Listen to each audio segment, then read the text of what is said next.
مٹا درد جدائی ہے، تیرے دربار میں آ کر تسلی دل نے پائی ہے، تیرے دربار میں آ۔ حمد و صلات کے بعد بعض افعال، بعض الفاظ ایسے ہیں جو قرآن پاک نے دو متضاد چیزوں کے لیے بیان کیے، لیکن دونوں جگہ پہ اس کا مفہوم بڑا کھول کر واضح بیان فرمایا۔ ایک لفظ ہے ہرس، طمع، لالچ۔ اس کو قرآن پاک نے خیر کے معنی میں بھی استعمال فرمایا ہے۔ ایک لالچ بڑا اچھا ہوتا ہے۔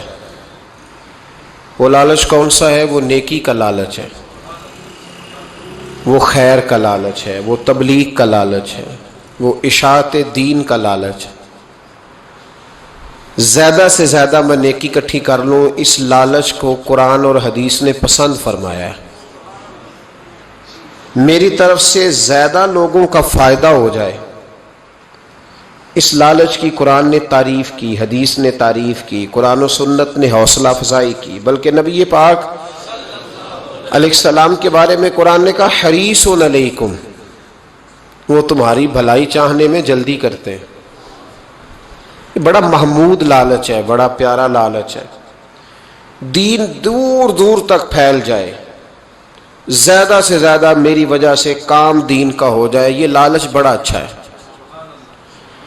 میں گلی گلی دین کے ادارے بنا دوں، یہ لالچ بڑا ہی پیارا ہے، یہ بڑا عمدہ لالچ ہے۔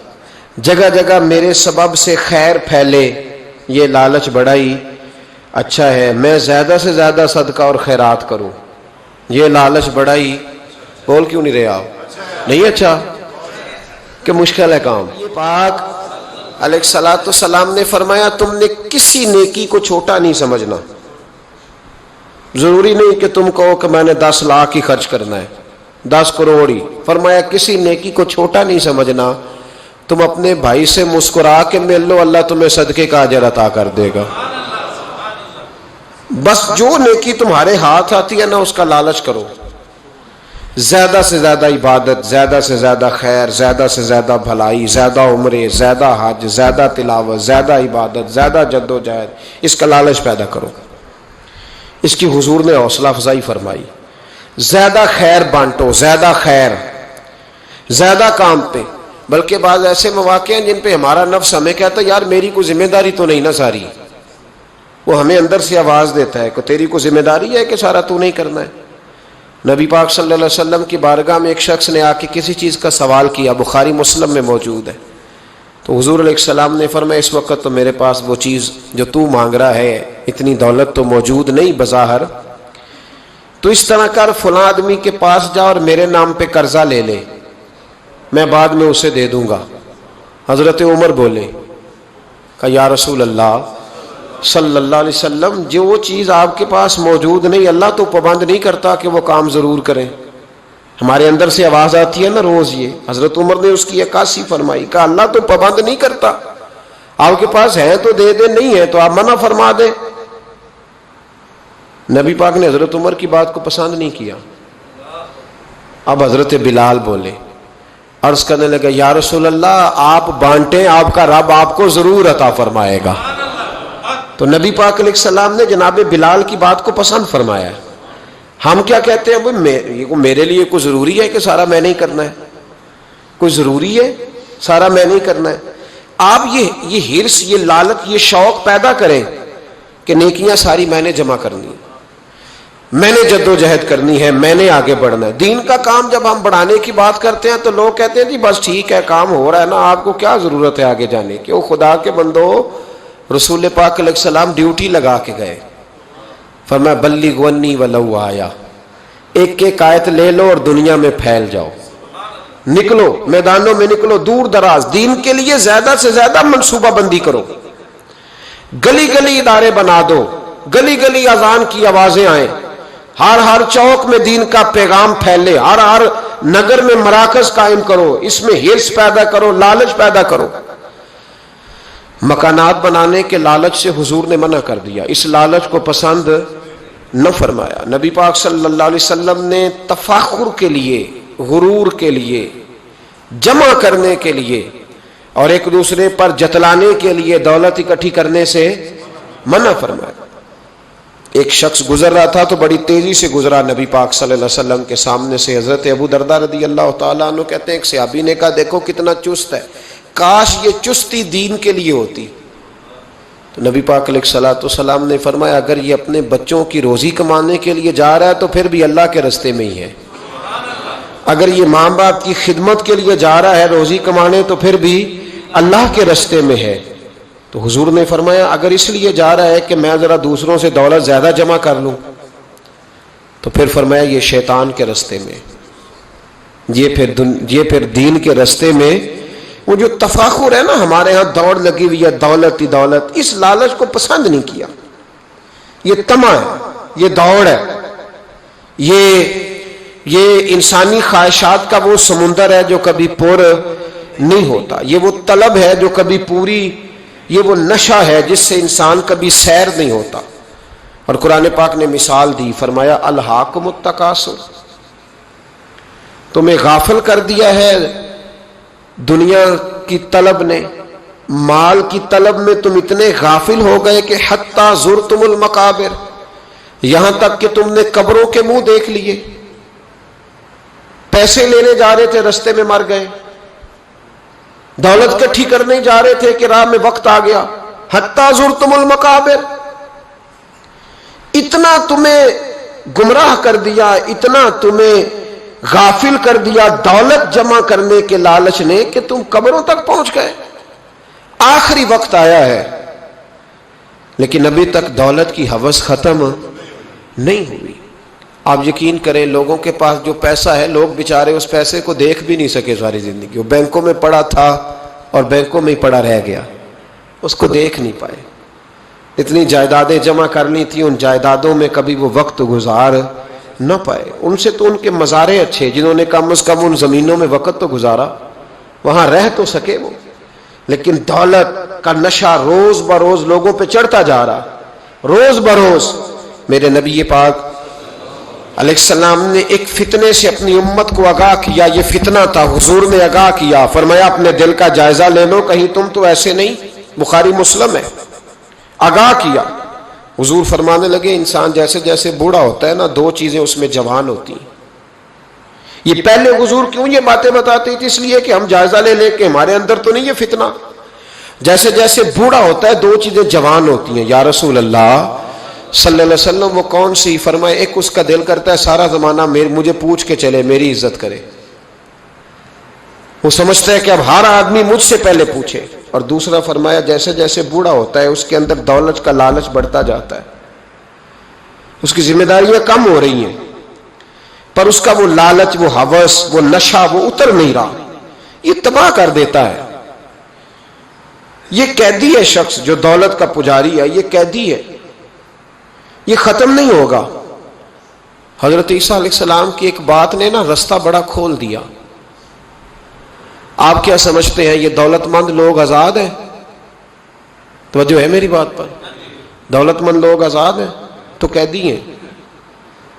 ان کو تو اپنوں کے رشتے ان کے ساتھ ذات کے نہیں ہوتے، جیب کے ہوتے ہیں۔ ہمیں اپنی قدر کا اس دن پتہ چلے گا جس دن دولت سے علیحدہ ہو کے کھڑے ہوں گے، پھر پتہ چلے گا ہماری قیمت کیا ہے۔ جیب کے رشتے اور ہوتے ہیں، ذات کے رشتے اور ہوتے ہیں۔ میرے عزیز جناب عیسیٰ علیہ الصلوۃ والسلام کا ایک فرمان رستے کھولتا ہے۔ آپ فرمایا کرتے تھے دنیا کی دولت کو اپنا آقا نہ بنانا ورنہ یہ تمہیں گمراہ کر کے غلام بنا لے گی۔ اسے کبھی بھی اپنا آقا، کچھ لوگوں کا دین ایمان سب کچھ معاذ اللہ دولت بن گئی، سب کچھ بے قدراں کچھ قدر نہ جاتی، کیتی خوب تسلی ہو۔ ایک درویش نے شکوہ کیا، کہتا میں دین بتاتا رہا پر لوگوں نے میری قدر نہ کی، میرے ساتھ کھڑے دنیا دار کی قدر کی۔ بے قدراں کچھ قدر نہ جاتی، کیتی خوب تسلی ہو۔ اے دنیا دار پجاری زر دے کتیاں دے گل ٹلی ہو۔ بک بک روسن اکھیاں ویکھنا، ویکھ حویلی کلی ہو۔ تے کوچ نصیر اساں جدو کیتی پہ جانی تھرتھلی ہوں. ساری زندگی دولت کے پیچھے ہی بھاگتے رہے. تھکا دیا اس نے. انسان کا نفس چھوٹے بچے کی طرح ہے. اس کی ایک خواہش پوری کرو تو یہ دوسری مانگتا ہے, دوسری پوری کرو تو تیسری پوری کرو تو چوتھی. میں ابھی تھا کچھ دن پہلے پنجاب کا جو صحرائی علاقہ ہے وہاں سے میں گزر رہا تھا تو میں نے جھونپڑیاں دیکھی. بچے ایک کونے میں چلے گئے تو میں نے 2-4 اونٹ چرانے والے لوگوں کے پاس جا کے ان سے پوچھا کہ کیا حال ہے. کہنے لگے الحمدللہ.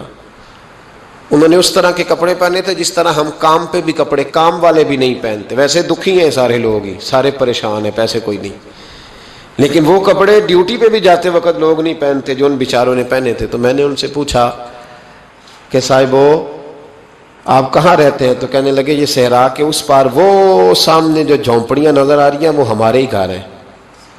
تو میں نے کہا آپ کرتے کیا ہیں؟ کہنے لگے اونٹ چراتے ہیں. تو میں نے کہا کس طرح کے حالات ہیں؟ ریت سے بھرے ہوئے چہروں کے اندر سے آواز آئی اللہ کا بڑا شکر ہے, اللہ کا. مجھے یوں لگ رہا تھا دنیا کے سب سے امیر لوگ یہ ہیں, یہ سب سے امیر لوگ ہیں, یہ خوشحال ترین طبقہ ہے جو اپنے پونے سے پہلے ریت جاڑتے ہیں, پھر روٹی نکال کے کھاتے ہیں, اور ہر وہ خشک اچار کے ساتھ جب وہ روٹی گلے میں ڈالتے ہیں تو ہر لقمے پہ بسم اللہ پڑھتے ہیں, اور وہ پانی پی کے تو 7 دفعہ کہتے ہیں یا اللہ تیرا, یا اللہ تیرا شکر ہے. تو جو کسی کی دعوت اڑانے جاتا ہے, ناراض نہ ہونا میں کھانے کا لفظ نہیں ادا کیا, جو کسی کی دعوت وہ آگے کہتا ہے میں دعوت اڑا کے آیا ہوں, وہ اس طرح اڑا کے آتا ہے کہ وہ اس نے جب کھانے سالن ڈالا ہے نا پلیٹ میں تو آخری کھانا سمجھ کے ڈالا ہے, اور اتنا ڈال لیا ہے کہ شاید 3 بندے بھی اور آ جائیں تو ختم نہ کر سکے. اور اس نے وہ کھایا ہے, اور کھا کر کے اس نے اس کو کھایا کم ہے, اور چونکہ اس نے کہا تھا میں اڑا کے آیا ہوں, اڑایا زیادہ ہے. اب وہ جب باہر نکلا ہے تو کہتا ہے ہو مسالے کوئی غلط تھے, اڑ گئی سی نے. اس کو لفظ شکر ادا کرنے کی توفیق. تو پھر امیر کس کو کہتے ہو؟ امیر تو وہ ہوا نا کہ جس کو اللہ نے جو دیا اس پر اس نے اللہ کا شکر ادا کر لیا, وہ دنیا کا سب سے امیر شخص ہوا نا میرے بھائی. تو یاد رکھیں یہ جو لالچ کی زندگی ہے, ہرس ہوس طمع, اس نے تو تباہی کر دی. تو مسائل اتنے زیادہ بنا دیے, کرپشن لالچ کی وجہ سے ہوتی ہے. ورنہ سرکاری ملازمین کی تنخواہ اس وقت ایسی نہیں ہے کہ جس میں گزارا نہ ہو سکے, ٹھیک ٹھاک گزارا ہوتا ہے. اسمبلی کے ممبران کے پاس اتنے الاؤنسز ہیں کہ آپ سوچ نہیں سکتے. آپ کے ملک کا جو سابقہ وزیر اعظم ہوتا ہے اس کے پاس اتنی سہولیات ہوتی ہیں کہ شاید 50-30 لوگوں کی سرپرستی کر کے ان کو پال سکتا ہے. اس کے باوجود کرپشن ہے. بھوک کی وجہ سے نہیں ہے, لالچ کی وجہ سے. سود کا بازار کیوں گرم ہے؟ بھوک کی وجہ سے, لالچ کی وجہ سے. وہ جس آدمی نے سود پر پیسے دیے مالدار تھا نا, تبھی سود پر دیے. تو کس لیے دیے اس نے؟ لالچ ہے. اس ملک میں معاذ اللہ تعالیٰ جو جسم فروشی تک کے دھندے ہیں وہ کس لیے ہیں؟ لالچ کی وجہ سے. لالچ گناہ کا دروازہ کھولتا ہے, لالچ جھوٹ کا دروازہ کھولتا ہے, کرپشن کا دروازہ کھولتا ہے. لالچ جو ہوتا ہے وہ ہر گناہ کی جڑ بن جاتا ہے. لالچ نہیں کرے زندگی میں. لالچ آدمی کو اندھا کر دیتا ہے, لالچ لوگوں کو بے ایمان کر دیتا ہے, لالچ سے دھوکے کا بازار گرم ہوتا ہے. لالچی انسان دوسرے انسانوں کے لیے مسائل پیدا کرتا ہے, ہرس کی, ہوس کی, طمع. اور یہ کئی قسم کا ہے لالچ. ایک پیٹ کا لالچ ہے. صبح ناشتے کے ٹیبل پر بیٹھ کر لوگ دوپہر کی روٹی کی منصوبہ بندی کرنے لگ جاتے ہیں. بھئی ابھی تو کھائی ہے, ٹھہر جاؤ, مل جائے گی, دوپہر بھی آئے گی تو اللہ تمہیں بھوکا نہیں رکھے گا. لیکن وہ لالچ ہے, اب یہ کھانا ہے, اب تھوڑی دیر کے بعد وہ کھانا ہے. اب آپ یہ چلے جائیں بازاروں میں تو پہلے ہوٹل مسافروں کے لیے بنتے تھے, اب مسافروں کے لیے بنتے ہیں ہوٹل. بولے شہروں کے اندر جو ہوٹل بنے وہاں مسافر کا کیا کام ہے؟ حالانکہ یہ قوم غریب ہے. ایک طرف وہ آدمی ہے جو سڑک پہ کھڑا ہو کے منت کر رہا ہے کہ میری اماں بیمار ہے تو دوائی کے پیسے کوئی نہیں, اور ایک وہ ہاسپٹل ہے جس ہاسپٹل کے بنانے کے لیے ایک بیڈ پہ ایک بیڈ اور 4 مریض ہیں. غربت کا یہ عالم ہے. اور دوسری جانب ہوٹل کی پارکنگ میں کھڑا کرنے کے لیے گاڑی جگہ کوئی نہیں. یہ کون سا معیار ہے؟ یہ وہ لالچ ہے، ہمارے روٹی کا وہ لالچ ہے جو ہمیں گھر میں بیٹھنے نہیں دیتا. یہ کھانا ہے، اب کل یہ کھانا ہے، اب پرسوں وہ پھر اسی طرح اگلی بات میں زیادہ کھول کے بیان نہیں کر سکتا. ایک شہوت کا لالچ ہے، شرمگاہ کا لالچ ہے. بس ایک جملہ کہہ کے آپ آگے بڑھ جاؤں گا. یہ بھی ایک دکھ ہے، کسی وقت دل کرتا ہے، پر کیا کریں، پبا کجا کجائی مرہم کجا کجا. بڑا زخمی جگر ہے اس مسئلے میں بھی. میں جب اعداد و شمار دیکھتا ہوں تو پاگل ہو جاتا ہوں. بس ایک بات کہتا ہوں اور آگے گزر جاتا ہوں. امام غزالی کا ایک جملہ یاد رکھنا، فرماتے تھے جو پیٹ کا لالچی ہوتا ہے نا وہ بیمار ہوتا ہے، اور جو شرمگاہ کا لالچی ہوتا ہے وہ پاگل ہو جاتا ہے. اور آپ فرماتے ہیں جو پیٹ کا لالچی بیمار ہو کے مرتا ہے، اللہ ہمیں محفوظ فرمائے، اللہ ہماری پردے داری کرے. امام غزالی فرماتے ہیں پیٹ کا لالچی بیمار ہو کے مرتا ہے، اور شرمگاہ کا لالچی ذلیل ہو کے مرتا ہے. وہ ذلیل ہوتا ہے زمانے میں، وہ ذلیل ہو کے مرتا ہے. جو شرمگاہ کا لالچی گندا ہے گھر میں بیوی ہونے کے باوجود، یہ بھی ایک لالچ ہے، یہ بھی ایک ہرس ہے، ہوس ہے، طمع ہے جو لوگوں کی پوری نہیں ہوتی. اسی لیے تو برائی کے اڈے قائم ہوئے، اسی لیے تو برائی کے اڈے قائم ہوئے. تو بھائی یہ لالچ مال کا جب ہوتا ہے. اور ایک بات اور، امام فخر الدین رازی نے ایک نئی اس پہ جرح فرمائی ہے، اس عنوان پر ایک اور عنوان انہوں نے باندھا ہے. یہ امام صاحب کی بات ہے، میری نہیں. امام صاحب فرماتے ہیں لالچ امیروں میں بھی ہوتا ہے، اور لالچ جی آپ فرماتے ہیں کہ غریب تانا دیتے ہیں کہ دیکھو یہ امیر کتنا لالچی، حالانکہ ہوتے خود بھی لالچی ہے، ان کا ہاتھ نہیں پڑا کسی جگہ پہ، اس لیے دوسروں کو تانا دے رہے ہیں. گچھا ہاتھ نہیں آیا تو انگور کھٹے. کہتے ہیں وہ کتنا لالچی ہے، دیکھو اتنی بڑی دکان ہے پھر ایک اور کھول لی، حالانکہ خود بھی بڑا لالچی ہے، لیکن چونکہ کسی جگہ سیٹ نہیں ہو پایا، کسی گچھے تک اس کا ہاتھ نہیں پہنچا تو دوسروں پہ تانا زنی کرتا ہے. امام صاحب فرماتے ہیں کہ غریب بھی لالچی ہوتا ہے، امیر بھی لالچی. اور آپ فرماتے ہیں لالچ کا تعلق نہ زبان سے ہے نہ مال سے ہے، لالچ کا تعلق دل سے ہے. تو غریب تانا زنی نہ کرے، ذرا اپنے دل پر نظر ڈالنے کہ اگر تیرے ہاتھ کو چیز آتی تو جانے دیتا تھا. اگر تیرا دل کہتا ہے کہ میں نے قابو کر لینی تھی تو پھر دوسرے پہ تانا نہ ڈال. میرے نبی پاک صلی اللہ تعالی علیہ وسلم نے مثال ارشاد فرمائی. حضور علیہ الصلوۃ والسلام فرمانے لگے انسان کہتا ہے مالی مالی مالی، میرا مال میرا مال میرا مال. یہ نبی پاک کا فرمان ہے اور بخاری مسلم کی صحیح حدیث ہے. فرمایا انسان کہتا ہے میرا مال میرا مال، اور پھر بیوی کو بھی کہتا ہے گھر تیرا نہیں گھر میرا ہے. بچوں سے جھگڑا ہو جائے تو کہتا ہے نکال دوں گا کان سے پکڑ کے، گھر تمہارا نہیں گھر میں. کہتا ہے نا ساری زندگی میرا مال، اور پھر دوبارہ 3 دفعہ حضور نے بیان فرمایا. نبی پاک فرمانے لگے نہیں بھائی، تیرا ایک مال وہ ہے جو تو نے کھا لیا اور پہن لیا، اور ایک تیرا مال وہ ہے جو تو نے صدقہ کر کے آگے کے لیے جمع کرا لیا، وہ تیرا جمع ہو گیا. فرمایا وہ جو تیسرا مال ہے وہ تیرا نہیں، وہ جو تجوری میں بند ہے وہ مال تیرا، وہ جو بینک میں پڑا ہے وہ پیسے تیرے. تیرا ایک مال وہ ہے جو تو نے کھا لیا اور پہن لیا، وہ سیدھا ہو گیا، اور ایک وہ ہے تیرا اصل مال جو تو نے صدقہ کر کے آگے کے لیے باقی وارثوں کا ہے، وہ تیرا، وہ تو کسی کے مال کا محافظ ہے. بلکہ ایک اور حدیث کنز المال میں بڑی خوبصورت ہے. نبی پاک صلی اللہ علیہ وسلم نے نا صحابہ کے ساتھ جب بات کرتے تھے تو مثالوں سے بات کرتے تھے تاکہ انہیں سمجھ آ جائے. میرے محبوب کا انداز یہ تھا کہ بہت پڑھا لکھا آدمی بھی حضور سے فیض حاصل کرتا تھا، اور جس بیچارے کو الف با تا سا بھی نہیں پڑھنا آتا تھا وہ بھی نبی پاک سے پورا فیض حاصل کرتا تھا. خوشی ہوئی ہے نا آپ کو بات سن کے؟ میری طرف دیکھیں. اقبال نے حضور کی شان کو بیان کیا، کہنے لگے تیری نگاہ ناز سے دونوں مراد پا گئے.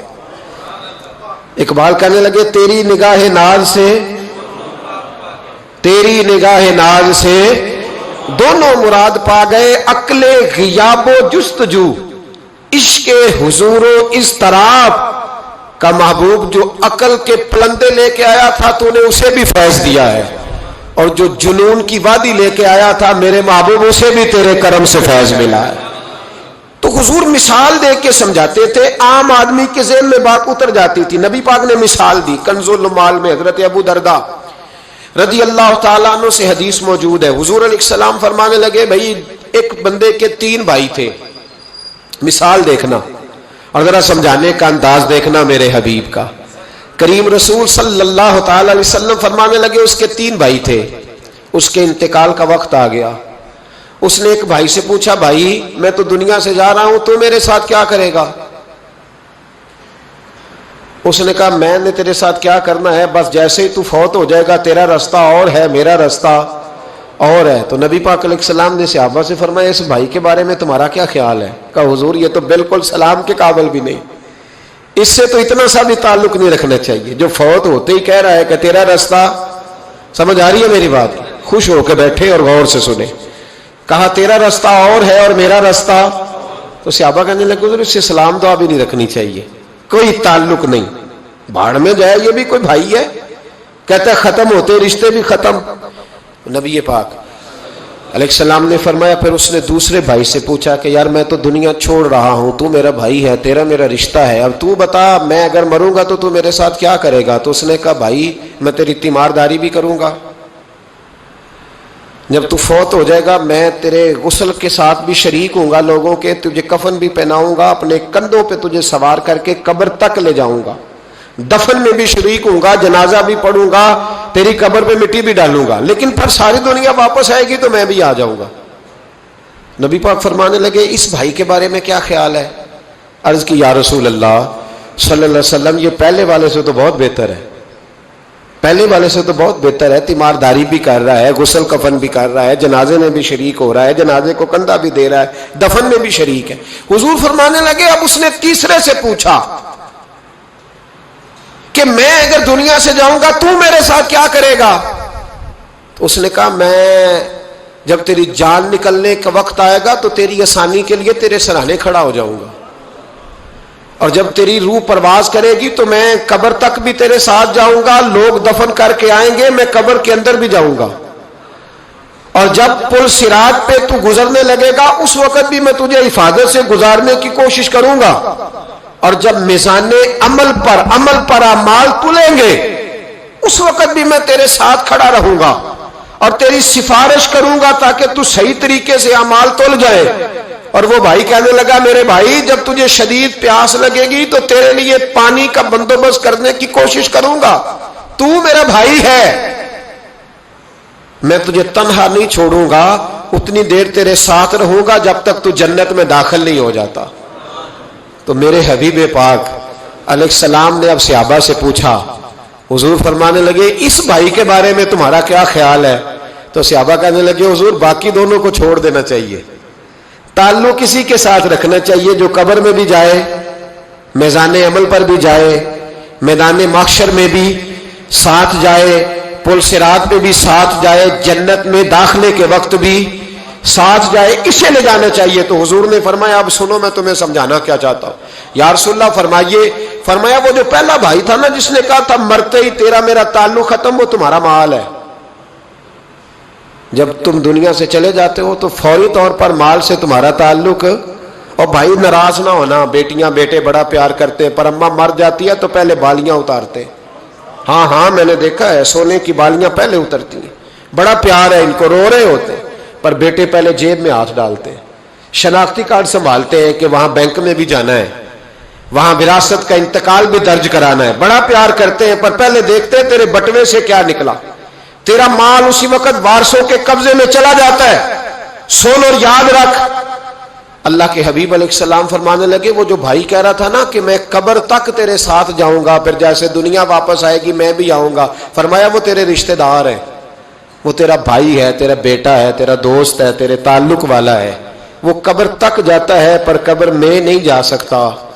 تو محبوب فرمانے لگے وہ جو تیسرا تھا نا جو کہتا تھا جنت میں داخل کرا کے آؤں گا، وہ تیرا نیک عمل ہے، وہ تیرا نیک عمل ہے، فرمایا اس کے ساتھ تعلق مضبوط کر، وہ تیرے دکھوں کا ساتھی، تیری پیاس کا ساتھی، تیری پریشانی کا ساتھی، تیرے پل صراط کا ساتھی، تیرا چھوٹا عمل بھی، چھوٹے سے چھوٹا عمل بھی قیامت میں اللہ کی بارگاہ میں تیری سفارش کرے گا۔ اور کہے گا یا اللہ اس نے نماز پڑھی تھی اسے جنت میں داخل کر دے, اس نے روزہ رکھا تھا اسے جنت میں بھیج دے.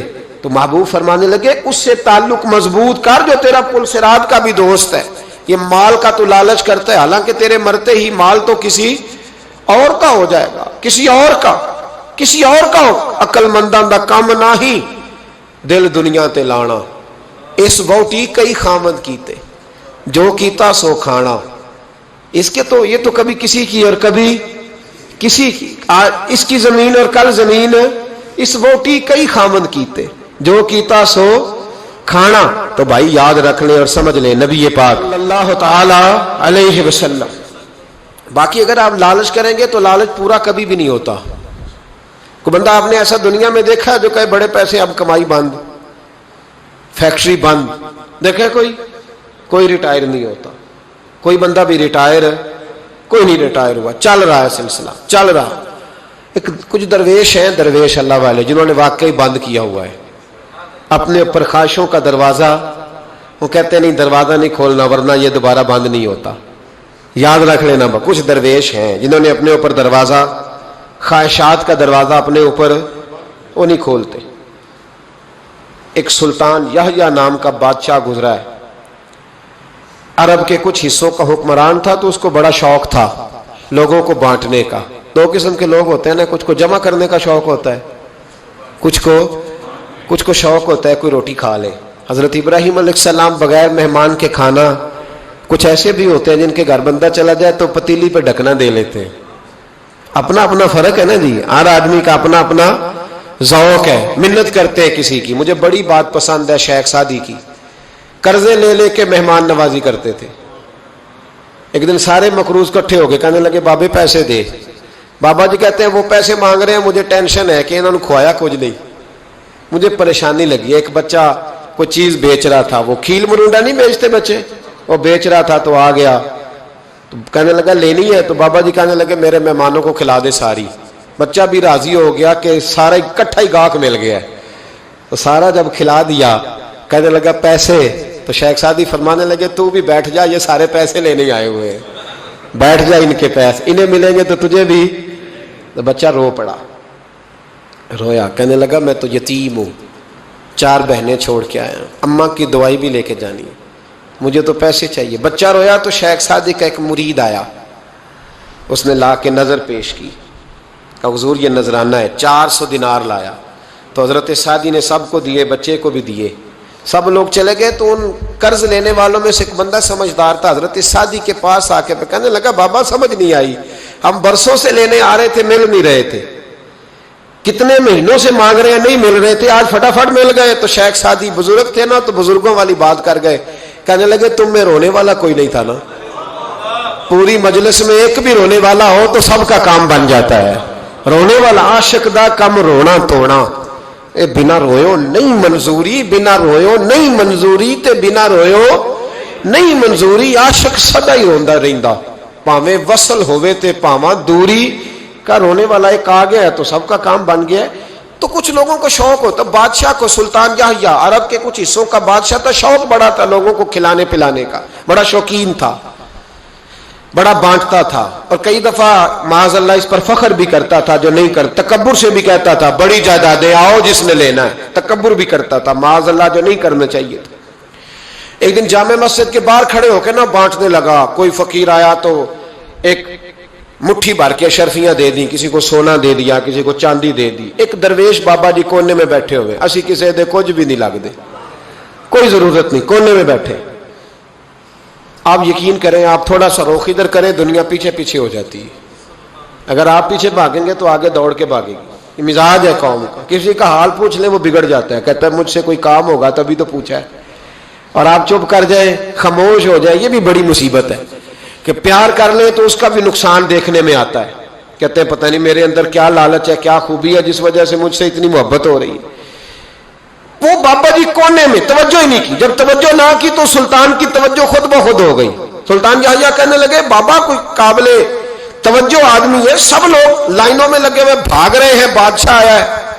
یہاں تو شادی پہ کھانا کھل جائے تو بڑے بڑے امیروں کا پتہ چل جاتا ہے کہ بننے کیا لگا ہے. کہتے پتہ نہیں دوبارہ چھوٹے گوشت کی ٹرے آئے گی کہ نہیں آئے گی. اور اتنا سارا رکھ لیتے ہیں کہ علمان والا فیس، بڑے بڑے امیروں کے پول کھل جاتے ہیں، پتہ چلتا ہے کتنے تگڑے امیر ہیں۔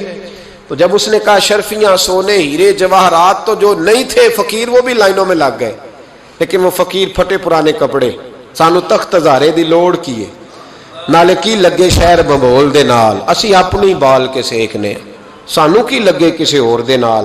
اور اقبال نے اس کی تشریح کی، اقبال کہنے لگے ہوا گو تند و تیز ہے لیکن چراغ اپنا جلا رہا ہے۔ ہوا گو تند و تیز ہے، تیز ہوا میں چراغ نہیں جلتے، ہوا گو تند و تیز ہے لیکن چراغ اپنا جلا رہا ہے۔ وہ مرد درویش حق نے جس کو عطا کیے ہیں انداز خسروانہ، فرماتے ہیں جسے اللہ نے بے نیازی دے دی، لالچ سے دور کر لیا، وہ کسی کی پرواہ، وہ اپنا چراغ جلاتا ہے، اپنی مٹی پہ چلنے کا سلیقہ سیکھو، سنگ مرمر پہ چلو گے تو پھسل جاؤ گے۔ وہ بابا بیٹھا ہے تو بادشاہ کہنے لگا اسے بھی بلاؤ، بابے کو بلایا، کہنے لگا تجھے کچھ نہیں چاہیے؟ بابا کہنے لگا چاہیے تو بڑا کچھ، پر تجھ سے نہیں چاہیے۔ کہا کس سے چاہیے؟ فرمایا اس سے چاہیے جو دے کے حساب نہیں پوچھتا، بغیر حساب دیتا ہے، اس سے چاہیے۔ کہنے لگا نہیں، دروازہ کھلا ہے، تو بھی لے لے۔ بابا کہنے لگا میں لے تو لوں پر تو دے کچھ نہیں نہ سکتا۔ بادشاہ کو غصہ آیا، اکڑ تھی، تکبر تھا، کہنے لگا تو کیوں نہیں میں دے سکتا، تو سوال کر۔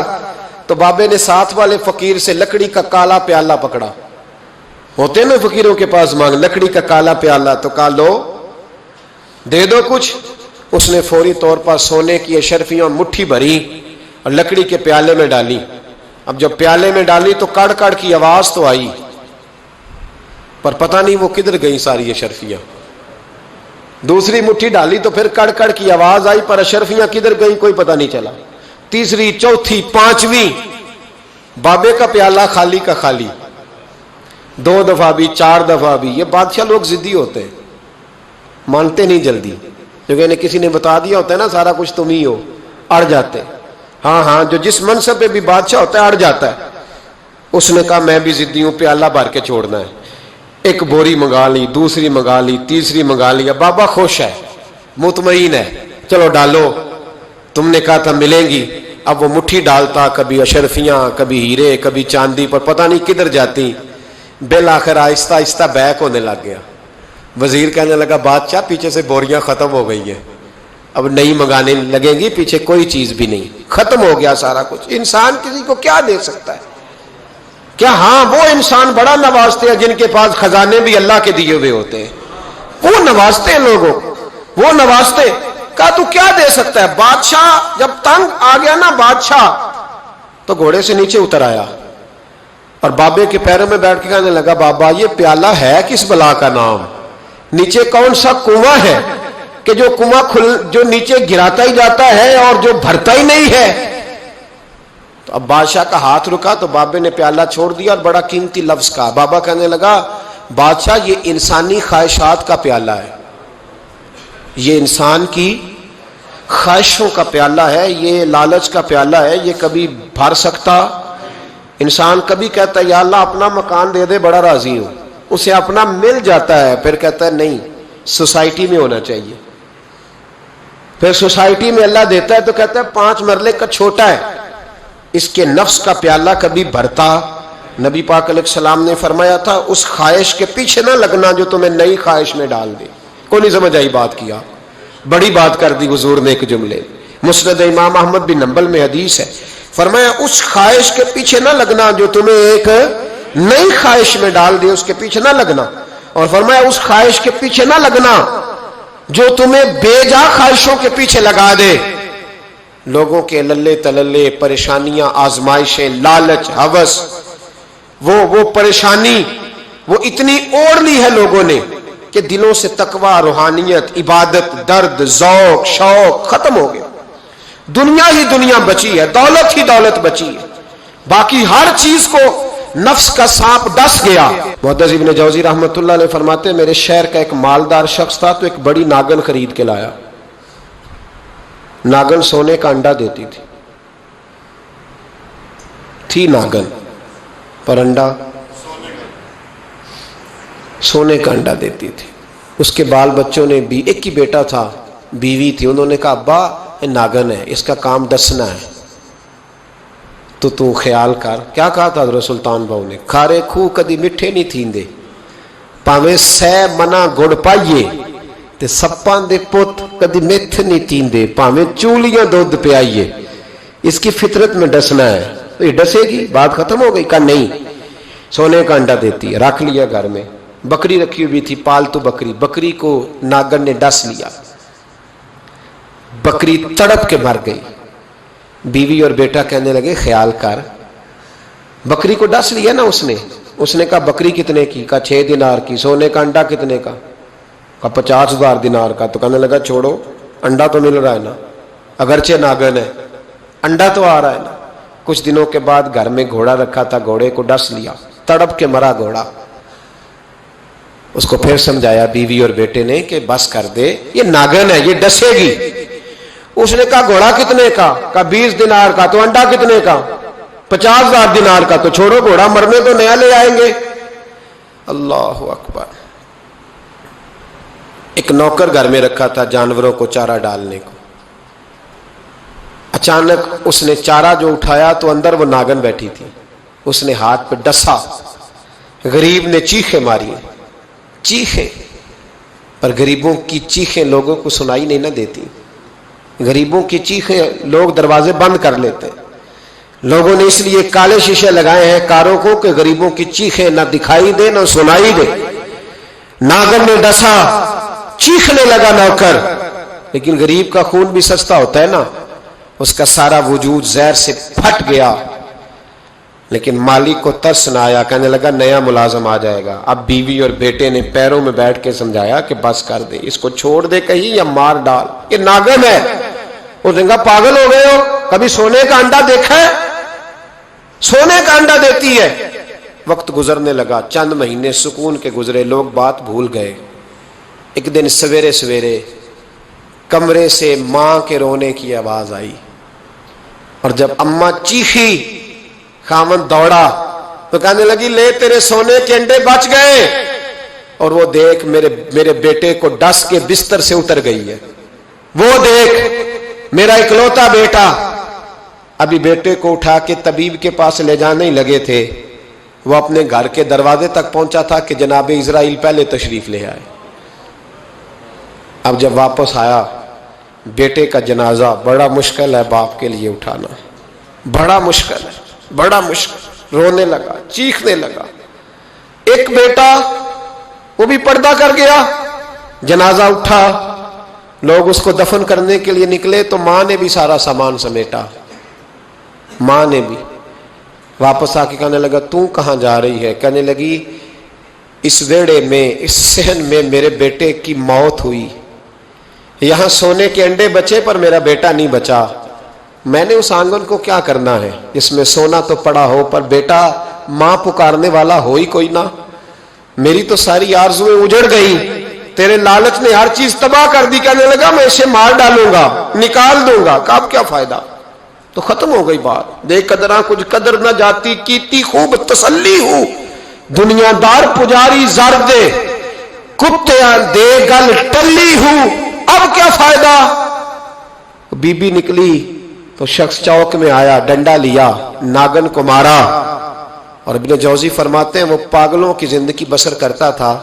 اس کے دائیں بائیں سونے کے انڈوں کا ڈھیر لگا ہوتا تھا. وہ لوگوں کو کہا کرتا تھا میرے جیسے لالچی نہ بننا، میرے پاس نہ بیوی بچی، نہ بچے بچے، نہ گھر بچا، نہ کوئی وفادار بچا. ہاں میرے پاس دولت بچ گئی.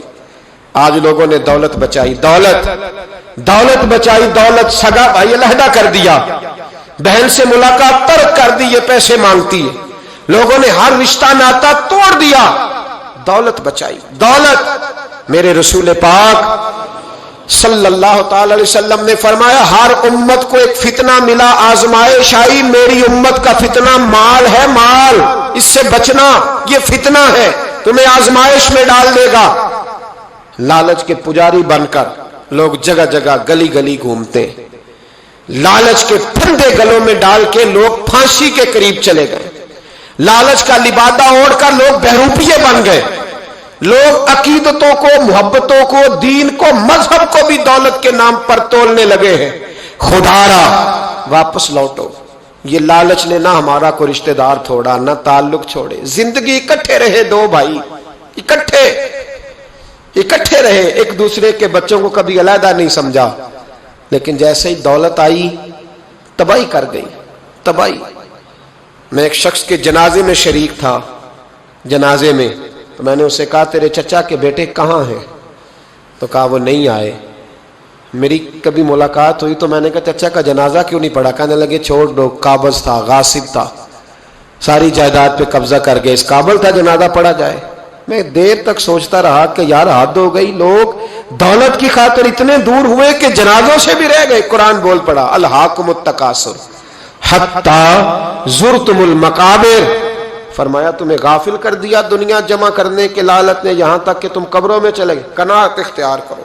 یہ نفس کا دروازہ خود بند کرنا ہے, خود اس کو بند کرو گے تو بچو گے, ورنہ یہ پریشان کرے گا, یہ تکلیف دے گا, یہ آزمائش میں رکھے. فقط دولت بچے گی اور کچھ بھی نہیں بچے گا, کوئی شے نہیں بچے گی, فقط دولت. اس کو بند کرو. ایک حدیث پاک میں میرے محبوب پاک علیہ السلام نے ساری بات کو سمیٹ دیا. حضور فرمانے لگے لالچ کرو گے تو ذلیل ہو جاؤ گے, اور اللہ کے دیے پر قناعت کرو گے تو اللہ تمہیں عزتیں عطا فرما دے گا. تو سمجھ لے جسے اللہ نے عزت دی ہوئی ہے نا, ہاں اسے کسی نہ کسی قناعت کی بدولت ہی اللہ نے دی. قناعت اختیار کرے, قد اونچا ہو جائے, صبر کرے, حوصلہ کرے, اللہ کی رضا پر راضی رہنا سیکھے. زندگی میں کبھی لالچ نہ کرنا. زندگی میں ہمارا تو بہن بھائی سے بھی لالچ شروع ہو گیا, ہمارے تو رشتے لالچ کی بنیاد پر, تعلق داریاں لالچ کی بنیاد پر. بتائیے جس نے بیٹے اور بیٹی کا رشتہ لالچ کی بنیاد پر کیا ہے تو وہ بہو بیاہ کے لایا ہے, داماد لایا ہے کہ یا پیسہ بیاہ کے لایا ہے؟ تو رشتے ناتے ہر چیز کی بنیاد جب لالچ, یا تو پیری مریدی لالچ کی بنیاد پر, وہ فلاں آدمی فلاں کا مرید ہوا تھا تو وارے نیارے ہو گئے تو تم بھی جاؤ. بھئی یہ رشتہ بھی اب لالچ کی بنیاد پر ہوگا. حضرت میاں شیر محمد شرک پوری رحمت اللہ علیہ کے پاس ایک شخص نے آ کے کہا حضور میں فلاں آدمی کا مرید ہوا, پہلے ایک کارخانہ تھا میرے 3 ہو گئے. فرمانے لگے تیرا تو بیڑا گرک کر دیا اس نے, چاہیے تھا تیری پچھلی دنیا داری سے جان چھڑاتا, تجھے اس نے اور دنیا دار بنا دیا. ایک تیرے ساتھ خیر خائی کی ہے, چاہیے یہ تھا کہ تجھے دنیا سے علیحدہ کرتا. یہاں پیر بھی وہی کامل ہوتا ہے جس کی پھونک لگی اور بارے نیازے ہو جائے, پیسے ہی ختم نہ. اس کو لوگ سمجھتے ہیں کامل مرشد. سن لے, غوث اعظم جیلانی فرماتے کاملیت وہی ہے جو نبی پاک نے سکھایا ہے. حضور کے صحابہ جب نبی پاک کے غلام ہوتے تھے تو سب سے پہلے انہیں تجارت میں نقصان ہوتا تھا, اس لیے کہ کافر ان سے